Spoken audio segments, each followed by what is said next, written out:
Selamat pagi kepada Ibu Sri Setiawati. Saya Maharani Rahmana dari kelas 201 Akuntansi 1. Pada hari ini saya akan mempresentasikan resume audit by Arens yang telah saya rangkum.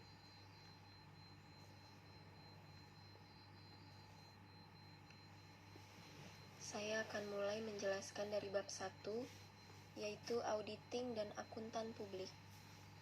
Pengertian auditing yaitu proses pengumpulan dan pengevaluasian bahan bukti tentang informasi yang dapat diukur mengenai suatu entitas ekonomi yang dilakukan seorang yang kompeten dan independen untuk dapat menentukan dan melaporkan kesesuaian informasi dimaksud dengan kriteria-kriteria yang telah ditetapkan.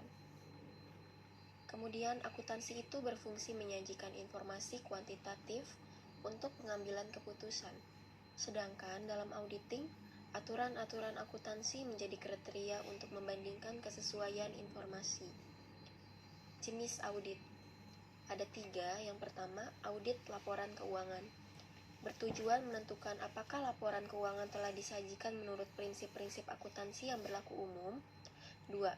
Auditing operasional. Bertujuan untuk menelaah prosedur dan operasi suatu organisasi untuk menilai efisiensi dan efektivitasnya. Yang ketiga, audit ketaatan.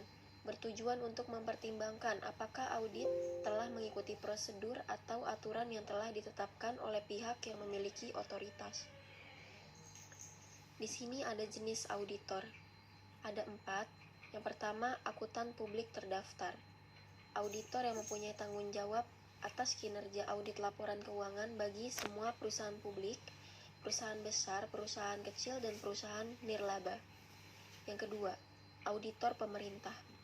Auditor yang mempunyai tanggung jawab mengevaluasi efisiensi, efektivitas, dan keekonomisan dari program atau proyek pemerintah. Contohnya seperti BPK, BPKP, dan Itjen. Kemudian yang ketiga, auditor pajak. Auditor yang bertanggung jawab melaksanakan pemeriksaan atas tercapainya penerimaan negara dari sektor perpajakan dan penegakan hukum dalam pelaksanaan perpajakan. Contohnya KPP, Karipka, dan DJP. Auditor intern, yaitu auditor yang bekerja di suatu perusahaan untuk melaksanakan audit bagi kepentingan manajemen perusahaan. Contohnya unit SPI. Mengapa sih audit itu dibutuhkan? Yaitu untuk mengurangi resiko informasi antara pembuat laporan, yaitu dalam manajemen, dengan pengguna laporan, yaitu user. Semakin kompleksnya kondisi masyarakat memungkinkan pengambilan keputusan memperoleh informasi yang tidak dapat dipercaya dan tidak dapat diandalkan. Apa sih hal-hal yang menyebabkan resiko informasi? Ada 4. Yang pertama, hubungan yang tidak dekat antara pemberi dan penerima informasi. Kedua, sikap memihak dan motif lain yang melatar belakangi pemberian informasi. Yang ketiga, data yang berlebihan. Yang keempat, transaksi pertukaran yang kompleks. Kemudian di sini juga ada hal-hal yang dilakukan untuk menanggulangi resiko informasi. Ada 3. Kita harus verifikasi dulu nih informasi oleh pengguna. Yang kedua, resiko ditanggung bersama antara pengguna dan pembuatnya. Ketiga, audit atas laporan keuangan. Di sini juga ada syarat akuntan publik terdaftar. Ada 4 ya.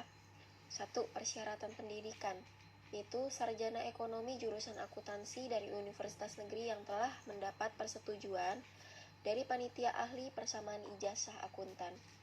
Yang kedua, ujian negara akuntansi untuk sarjana swasta atau negeri yang belum diakui. Yang ketiga, ujian sertifikasi akuntan publik. Yang keempat, pernyataan pengalaman kerja pada KAP atau BPKP minimal 3 tahun. Kemudian di sini ada aktivitas KAP, yaitu ada 3. Yang pertama, jasa atestasi. KAP mengeluarkan laporan tertulis yang menyatakan kesimpulan atas keanalan pernyataan tertulis yang telah dibuat dan dipertanggungjawabkan oleh pihak lain. Kemudian yang kedua, jasa perpajakan, perencanaan perpajakan, dan jasa perpajakan lainnya. Yang ketiga, kemudian di sini ada struktur KAP, yaitu ada 5. Yang pertama, rekan atau partner. Yang kedua, manajer. Yang ketiga, penyelia. yang keempat senior, yang kelima asisten. Setiap jenjang harus bekerja selama 2-3 tahun sebelum mencapai kedudukan sebagai rekan. Di sini juga ada tugas AICPA atau IAI, Ikatan Akuntan Indonesia. Ada 4, penetapan standar dan aturan, seperti standar audit, standar kompilasi dan penelaan laporan keuangan. Standar atestasi lainnya kode etik profesi. Yang kedua, penelitian dan publikasi yang menghasilkan jurnal. Yang ketiga, pelaksanaan ujian sertifikasi akuntan publik. Yang keempat, pendidikan lanjutan. Di sini ada standar auditing yang berlaku umum. Di sini ada standar umum, yaitu keahlian dan pelatihan teknis yang memandai, independensi dalam sikap mental, kemahiran profesional yang cermat dan seksama, kemudian standar pekerjaan lapangan, perencanaan dan supervisi audit, pemahaman yang memadai atas struktur pengandalian intern, bukti audit yang cukup dan kompeten. Di sini ada standar pelaporan. 1. Pernyataan apakah laporan keuangan sesuai dengan prinsip akuntansi yang berlaku umum. Pernyataan mengenai ketidakkonsistenan penerapan prinsip akuntansi yang berlaku umum. Pengungkapan informatif dalam laporan keuangan. Pernyataan pendapat atas laporan keuangan.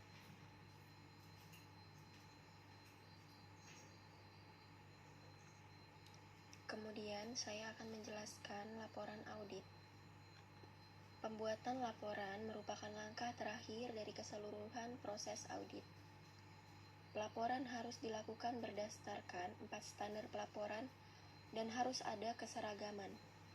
Bentuk laporan audit yang paling umum adalah laporan audit standar dengan pendapat wajar tanpa pengecualian. Lebih dari 90% laporan audit menggunakan bentuk ini. Kemudian di sini ada kondisi untuk laporan wajar tanpa pengecualian. Ada 5 ya. Yang pertama, semua laporan keuangan, neraca, laporan laba rugi, saldo laba, dan laporan arus kas sudah tercakup di dalam laporan keuangan. Yang kedua, ketika standar umum telah diikuti sepenuhnya dalam penugasan. Yang ketiga, bahan bukti yang cukup telah dikumpulkan dan auditor tersebut telah melaksanakan penugasan dengan cara yang memungkinkan baginya untuk menyimpulkan bahwa ketiga standar pekerjaan lapangan telah dipenuhi. Yang keempat, laporan keuangan disajikan sesuai dengan prinsip akuntansi yang berlaku umum.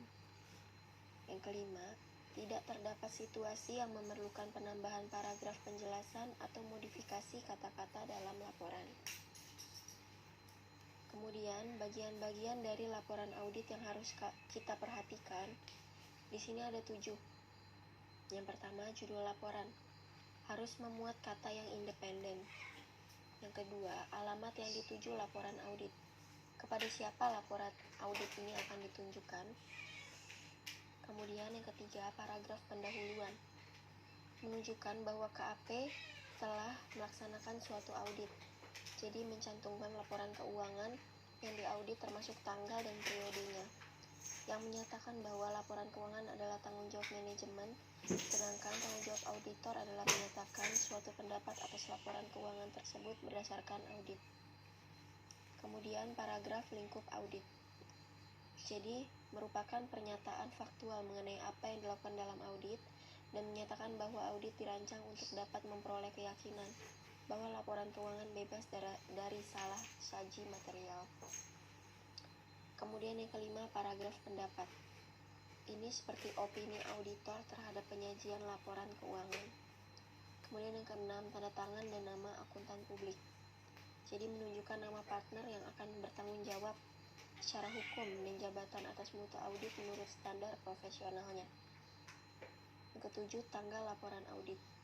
Tanggal saat auditor telah menyelesaikan bagian terpenting dari proses audit di lapangan. Kondisi yang menyebabkan pengecualian dari laporan audit standar. Laporan yang menyimpang dari laporan wajar tanpa pengecualian disebabkan oleh yang pertama, pembatasan lingkup audit. Yang kedua, laporan keuangan tidak disajikan sesuai dengan prinsip akuntansi yang berlaku umum. Yang ketiga, auditor tidak independen. Yang kedua, laporan wajar tanpa pengecualian dengan paragraf penjelasan atau modifikasi kata atau kalimat. Di sini juga ada jenis-jenis laporan audit dan kesimpulan auditor, yaitu ada 4. Yang pertama, wajar tanpa pengecualian. Jadi, menyimpulkan bahwa laporan keuangan disajikan secara wajar. Yang kedua, wajar dengan pengecualian. Auditor menyimpulkan bahwa laporan keuangan disajikan secara wajar kecuali untuk pos tertentu. Yang ketiga, tidak wajar. Auditor menyimpulkan laporan keuangan tidak disajikan secara wajar. Yang keempat, tidak memberikan pendapat. Auditor menyimpulkan apakah laporan keuangan disajikan secara wajar. Materialitas adalah faktor penting dalam mempertimbangkan jenis laporan yang tepat untuk diterbitkan dalam keadaan tertentu. Suatu salah saji dalam laporan keuangan dapat dianggap material jika pengetahuan atau salah saji tersebut dapat mempengaruhi keputusan pemakai laporan keuangan yang rasional. Di sini ada 3 tingkatan materialitas.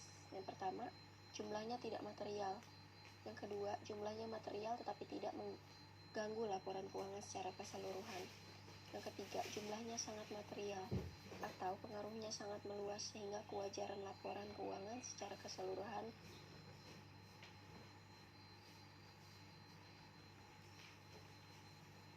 Kemudian saya akan menjelaskan etika profesi.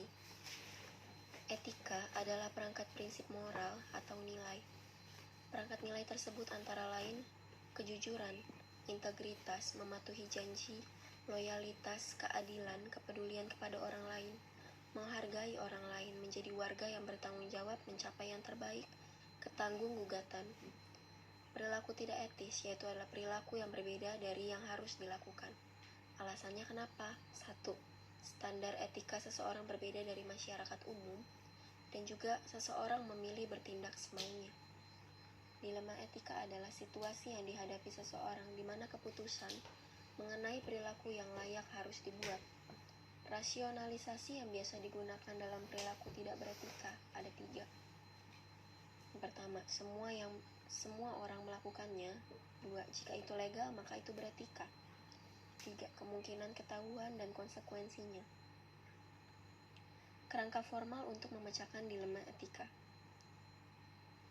Mendapatkan fakta-fakta yang relevan, menentukan isu-isu etika dari fakta-fakta, menentukan siapa dan bagaimana orang atau kelompok dipengaruhi oleh dilema, menentukan alternatif yang tersedia bagi orang yang harus memecahkan dilema, menentukan konsekuensi yang mungkin dari setiap alternatif, menetapkan tindakan yang tepat.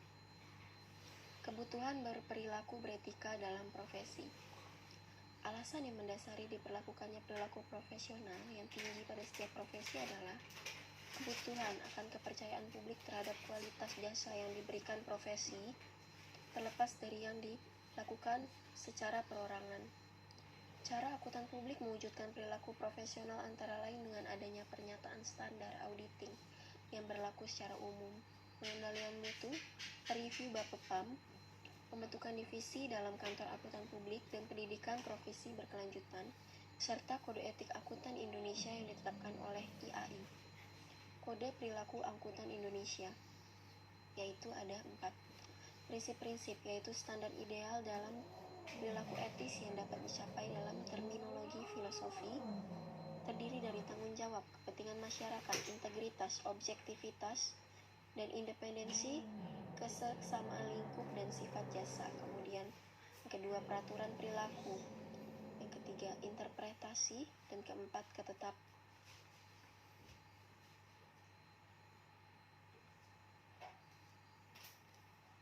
Kemudian saya akan menjelaskan tanggung jawab dan tujuan audit. Tujuan audit umum atas laporan keuangan oleh auditor independen adalah untuk menyatakan pendapat atas kewajaran dalam semua hal yang material, posisi keuangan, hasil usaha, dan arus kas yang sesuai dengan prinsip akuntansi yang berlaku secara umum. Langkah-langkah untuk mengembangkan tujuan audit, yaitu ada 5. Yang pertama, laporan keuangan. Yang kedua, siklus laporan keuangan. Yang ketiga, asersi manajemen atas akun-akun. Yang keempat, tujuan umum audit untuk golongan transaksi dan saldo akun. Yang kelima, tujuan spesifik audit untuk golongan transaksi dan saldo akun. Tanggung jawab manajemen. menentukan kebijakan akuntansi yang sehat, menjalankan sistem pengendalian intern yang baik, membuat penyajian yang wajar dalam laporan keuangan. Tanggung jawab auditor, melakukan verifikasi atas laporan kekeliruan, ketidakberesan, dan unsur pelanggaran hukum yang material, kekeliruan, errors, salah saji yang tidak disengaja, ketidakberesan, salah saji yang disengaja. Kecurangan manajemen dapat berupa penghilangan transaksi atau pengungkapan, penghilangan angka atau salah saji angka yang dicatat. Kecurangan manajemen sulit diungkapkan karena 1. Ada kemungkinan bahwa salah satu atau beberapa anggota manajemen mengabaikan pengendalian intern. Adanya usaha manajemen untuk menyembunyikan salah saji tersebut. Kecurangan pegawai dapat berupa persengkongkolan beberapa karyawan yang menyangkut pemalsuan dokumen. Unsur pelanggaran hukum PSA 31/SA 37. Pelanggaran hukum atau peraturan perundang-undangan selain ketidakberesan. Contoh 1. Pelanggaran terhadap undang-undang pajak.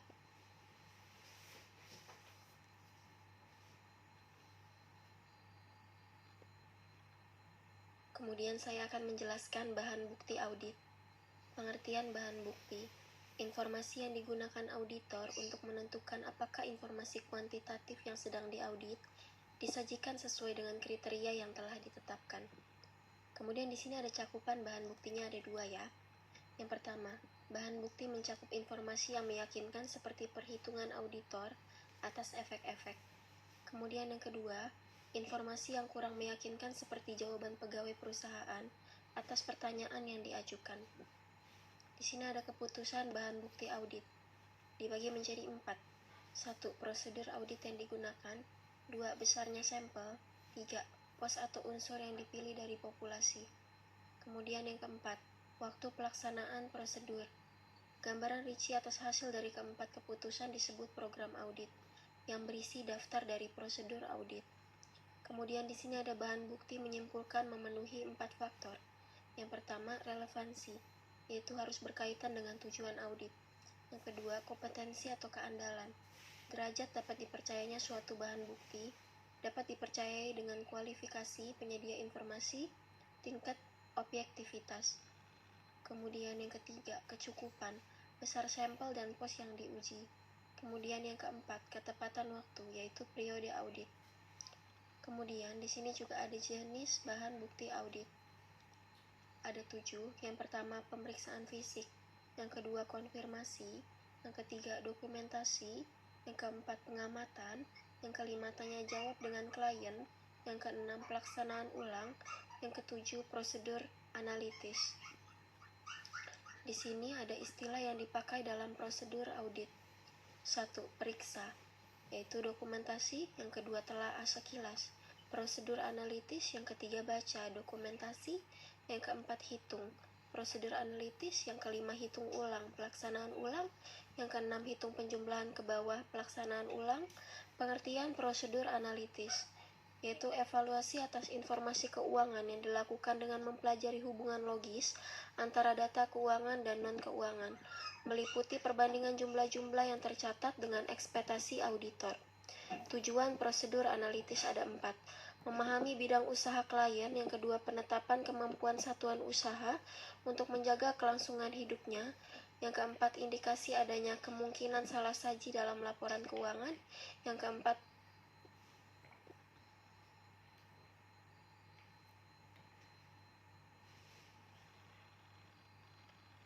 kemudian saya akan menjelaskan perencanaan dan dokumentasi audit. Perencanaan yaitu standar lapangan pertama. Pekerjaan harus direncanakan sebaik-baiknya dan jika digunakan asisten harus disupervisi dengan semestinya. Alasannya mengapa? 1. Untuk memperoleh bahan bukti kompeten yang cukup. Yang kedua, untuk menekan biaya audit. Yang ketiga, untuk menghindari salah pengertian dengan klien. 7 bagian utama perencanaan audit. 1. Perencanaan awal. Di sini kita harus menerima klien baru, kemudian melanjutkan klien lama, mengidentifikasi alasan klien untuk diaudit, menentukan staf untuk penugasan, dan memperoleh surat penugasan. Kemudian yang kedua, memperoleh informasi mengenai latar belakang klien. Kemudian yang ketiga, memperoleh informasi mengenai kewajiban hukum klien.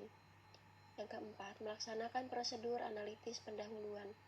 Yang kelima, menentukan materialitis dan menetapkan risiko audit yang dapat diterima dan risiko bawaan. Yang keenam, memahami struktur pengendalian intern dan menetapkan risiko pengendalian. Yang ketujuh, mengembangkan rencana audit dan program audit menyeluruh. Pengertian kertas kerja, yaitu catatan-catatan yang dibuat atau dikumpulkan dan disimpan oleh akuntan publik mengenai prosedur pemeriksaan yang ditempuhnya, pengujian yang dilakukannya, keterangan yang diperolehnya, dan kesimpulan yang ditariknya sehubungan dengan pemeriksaannya. Tujuan kertas kerja: 1. Dasar untuk perencanaan audit. 2. Catatan bahan bukti yang dikumpulkan dengan hasil pengujian. 3. Data untuk menentukan jenis laporan audit yang pantas. 4. Dasar untuk penelaan olah penyelia dan partner. Isi dan pengorganisasian kertas kerja ada 2. Berkas permanen, berisi data historis atau data yang bersifat berkelanjutan mengenai klien. 2. Berkas tahun berjalan, mencakup seluruh kertas kerja yang berkaitan untuk tahun yang diaudit. Kertas kerja harus mencakup kriteria 1. Diidentifikasi secara pantas nama klien, periode yang dicakup, deskripsi isi, dan lain-lain. 2. Diindeks dan diacu silang untuk memudahkan dalam pengorganisasian dan pengarsipan. 3. Dengan jelas menunjukkan pelaksanaan pekerjaan audit. 4. Berisi informasi yang cukup untuk memenuhi tujuan perancangan. 5. Kesimpulan dinyatakan dengan sederhana. Kertas kerja merupakan milik auditor dan yang mempunyai hak untuk memeriksa kertas kerja hanya pengadilan sebagai bahan bukti yuridis formal. Auditing harus menjaga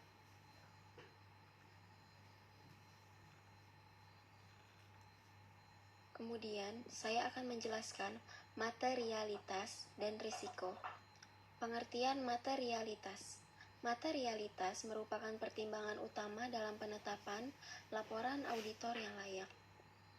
FASB nomor 2 mendefinisikan materialitas sebagai jumlah atau besarnya kekeliruan salah saji dalam informasi akuntansi yang mungkin akan membuat pertimbangan pengambilan keputusan pihak yang berkepentingan berubah atau terpengaruh oleh salah saji tersebut.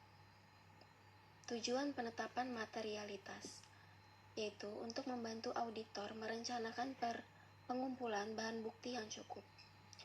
Faktor-faktor yang mempengaruhi pertimbangan awal jumlah materialitas ada 3. Yang pertama, materialitas sebagai konsep yang relatif dan bukan absolut.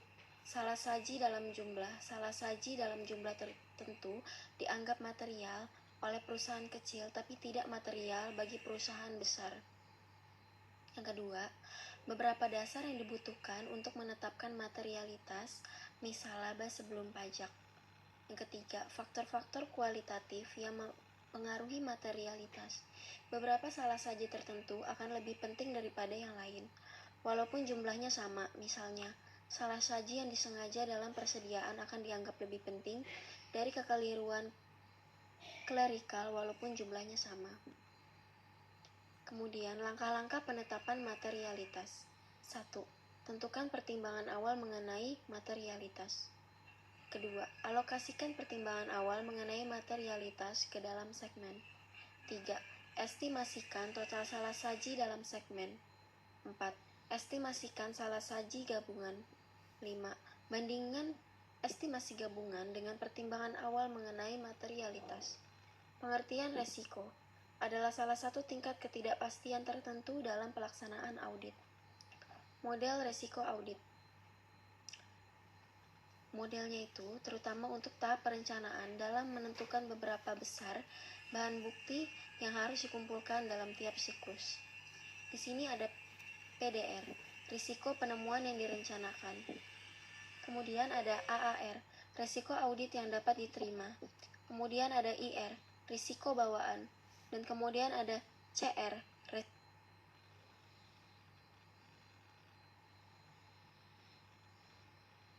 Kemudian saya akan melanjutkan. Di sini saya akan menjelaskan risiko usaha, yaitu tingkat risiko bahwa KAP akan menderita kerugian yang diakibatkan oleh hubungannya dengan klien, walaupun laporan keuangan yang diberikan sudah pantas. Apabila pemakai memiliki ketergantungan yang besar pada laporan keuangan, risiko audit perlu diperkecil. Faktor yang dapat dijadikan petunjuk tingkat ketergantungan pemakai pada suatu laporan keuangan ada 3. 1. Ukuran perusahaan klien. 2. Distribusi kepemilikan. 3. Jumlah dan sifat kewajiban perusahaan. Kemudian ada risiko bawaan. Adalah perkiraan salah saji sebelum mempertimbangkan pengaruh pengendalian intern. Risiko bawaan berbanding terbalik dengan risiko penemuan, berbanding lurus dengan bahan bukti. Kemudian di sini ada faktor-faktor yang harus ditelaah dalam menetapkan risiko bawaan. Di sini ada 10. 1. Sifat bidang usaha klien. 2. Integritas manajemen. 3. Motivasi klien. 4. Hasil audit sebelumnya. 5. Penugasan pertama atau penugasan ulang. 6. Hubungan istimewa. 7. Transaksi tidak rutin. 8. Pertimbangan yang diperlukan untuk mencatat saldo akun yang transaksi secara benar. 9. Kerentanan terhadap kecurangan. 10. Unsur-unsur populasi. Kemudian di sini saya akan menjelaskan studi atas struktur pengendalian intern dan penetapan resiko pengendalian. Sistem terdiri dari kebijakan-kebijakan dan prosedur-prosedur yang dirancang untuk memberikan manajemen keyakinan memadai bahwa tujuan dan sasaran yang penting bagi satuan usaha dapat dicapai. Kebijakan atau prosedur ini sering disebut pengendalian dan bersama-sama membentuk struktur pengendalian intern suatu satuan usaha. Sistem pengendalian harus cost beneficial. Akan perancangan sistem pengendalian dibutuhkan kepentingan yang sama antara manajemen dengan auditor. Kemudian di sini ada kepentingan klien dalam merancang struktur pengendalian intern yang efektif. Ada 3. 1. Keandalan laporan keuangan. 2. Mendorong efisiensi dan efektivitas operasional. 3. Ketaatan pada hukum dan peraturan. Kemudian di sini ada kepentingan auditor. 1. Keandalan laporan keuangan. Kedua, penekanan pada pengendalian atas golongan transaksi. Kemudian, konsep dasar yang mendasari penilaian atas struktur pengendalian intern dan penetapan risiko pengendalian. 1. Tanggung jawab manajemen yaitu menetapkan dan melakukan pengendalian satuan usaha tersebut konsisten dengan tanggung jawab manajemen dalam menyajikan laporan keuangan.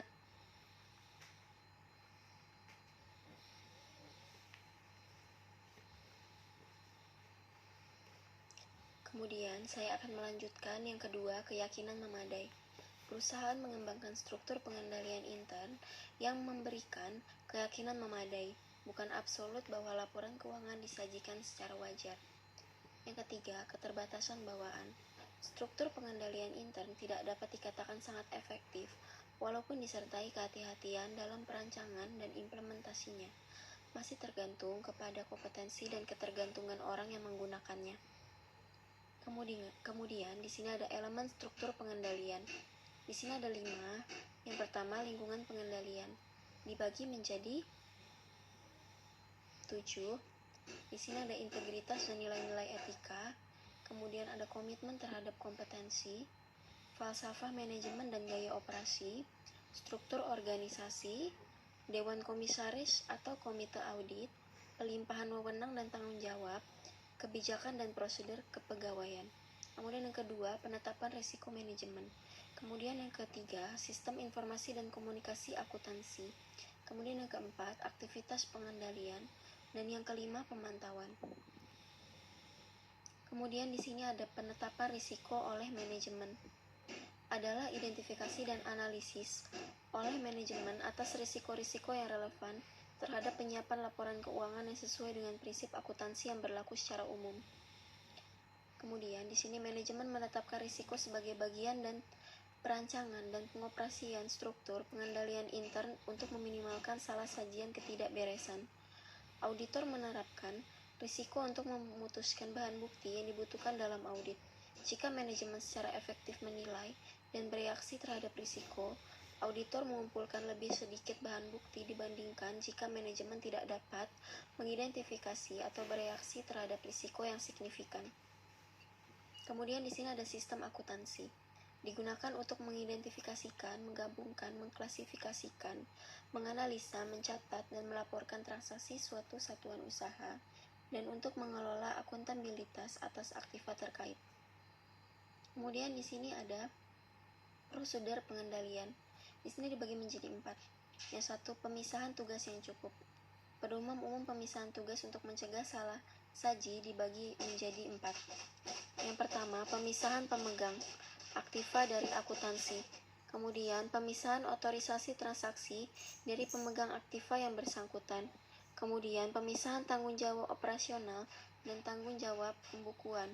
Kemudian yang keempat, pemisahan tugas dalam PDE antara analisis sistem, programmer, operator komputer, pustakawan, dan kelompok pengendali data. Kemudian yang kedua, otorasi yang pantas atas transaksi dan aktivitas. Jenis otorasinya dibagi menjadi 2, otorasi umum dan otorasi khusus. Kalau umum, manajemen menyusun kebijakan bagi organisasi untuk ditaati. Kalau yang khusus, dilakukan terhadap transaksi individual. Kemudian yang ketiga, ada dokumen dan catatan yang memadai, yaitu berseri dan pre-number, kemudian disiapkan dan pada saat terjadi transaksi atau segera sesudahnya. Kemudian cukup sederhana. Kemudian dirancang sedapat mungkin untuk multiguna, sebagai meminimalkan bentuk yang berbeda-beda. Kemudian dirancang dalam bentuk yang mendorong penyajian yang benar. Kemudian yang keempat, pengendalian fisik atas aktiva dan catatan. Pelindungan untuk mengamankan aktiva dan catatan yang paling utama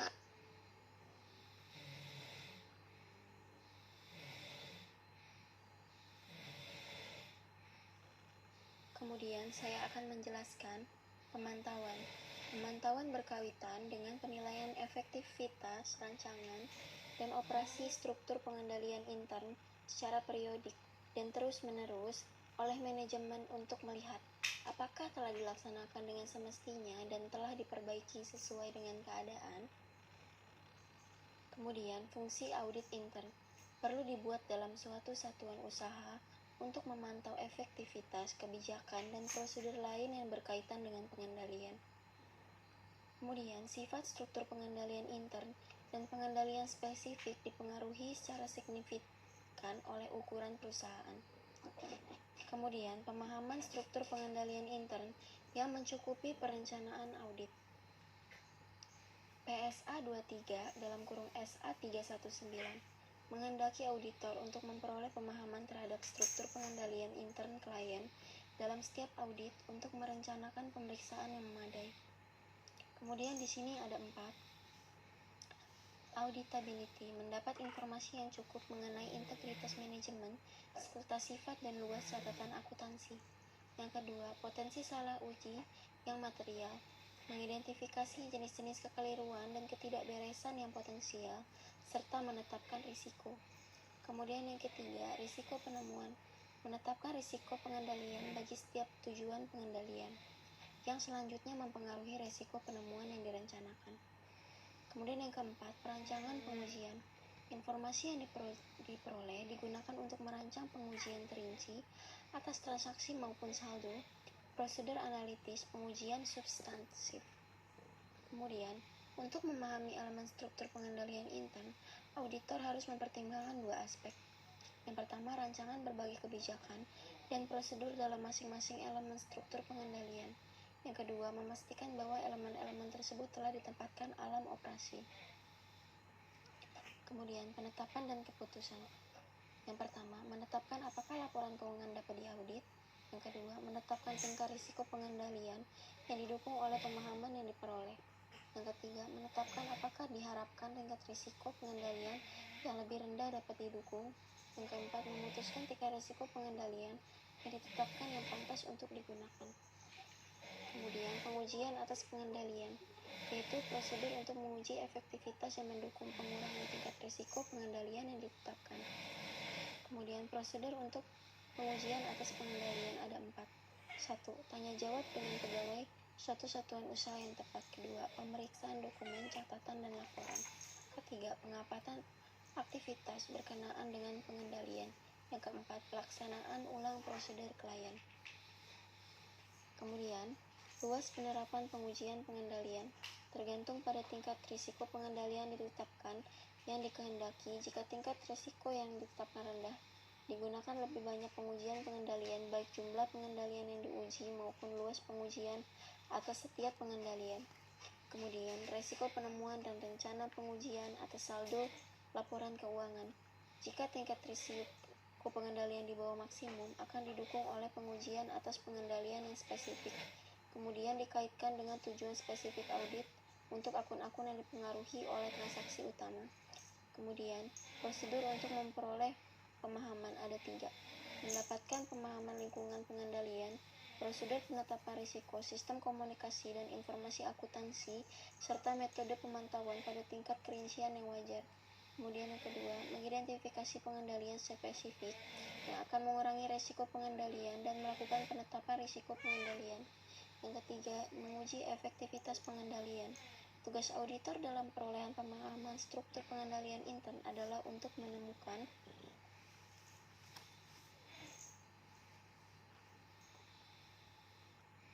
Kemudian saya akan melanjutkan dari halaman sebelumnya, yaitu tugas auditor adalah untuk menemukan elemen struktur pengendalian intern, melihat apakah telah ditempatkan dalam operasi, mendokumentasikan informasi yang diperoleh dengan cara yang baik, kemudian prosedur yang berkaitan dengan perancangan dan penempatan dalam operasi. Ada 5. Pengalaman auditor dalam periode sebelumnya atas satuan usaha tersebut. Yang kedua, tanya jawab dengan pegawai klien. Yang ketiga, kebijakan dan pedoman sistem klien. Yang keempat, inspeksi dokumen dan catatan. Yang kelima, pengamanan atas aktivitas dan operasi satuan usaha. Kemudian, dokumentasi dari pemahaman ada 3. 1. Deskripsi naratif. 2. Bagan aruf. 3. Kuesioner pengendalian intern. Kemudian di sini ada penetapan risiko pengendalian. Setelah auditor mendapatkan informasi deskriptif dan bahan bukti dalam mendukung rancangan dan operasi struktur pengendalian intern, maka dibuat penetapan risiko pengendalian untuk masing-masing jenis transaksi dalam masing-masing siklus transaksi. Langkah-langkahnya ada 6. Yang pertama, identifikasi tujuan audit berkait transaksi. Yang kedua, identifikasi pengendalian spesifik. Yang ketiga, identifikasi dan evaluasi kelemahan dengan cara identifikasi pengendalian yang ada, kemudian identifikasi ketiadaan pengendalian kunci. Yang ketiga, tentukan salah saji yang besar dan potensial yang mungkin dihasilkan. Kemudian, yang keempat, pertimbangkan kemungkinan kepengendalian pengganti. Kemudian selanjutnya, matriks risiko pengendalian untuk membantu mengidentifikasi pengendalian dan kelemahan serta risiko pengendalian. Kemudian yang kelima, menetapkan risiko pengendalian berdasarkan matriks risiko pengendalian.